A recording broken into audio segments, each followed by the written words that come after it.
New Year's Eve. We are concerned about the behaviors, to start with abuse of alcohol.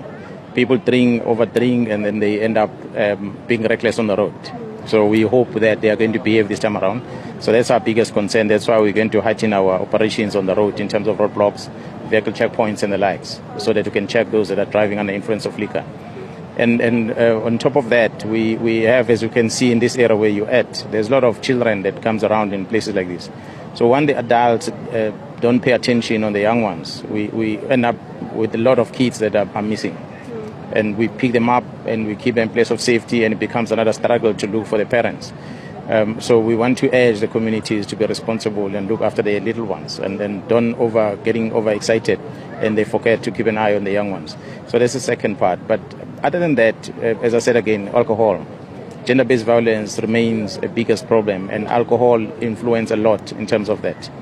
Just this morning, I'm sure you might have heard that another gender-based violence incident that happened in the south, where a boyfriend stabbed the girlfriend dead, and well, he's in custody now, he's been arrested. But it's just one of many incidents that we're experiencing in the province. The people that are having functions mostly in the rural part of our province, when they are having these traditional events that are taking place, and some of them knowing that they come from the mines, come from the Gauteng and other parts of the country, and they have grudges, which at times they come and they fight in the villages when they get to the province. Just this morning, we woke up into the news of another triple murder that happens. The reason is unknown in one of the rural areas of Nongoma. In the middle of the night, 3 people that were just shot in the dark, and nobody knows what actually transpired on that. So we'll have to investigate. And those people were coming from a function that was held in one of the homesteads. So we don't know whether it's part of those faction fights or not.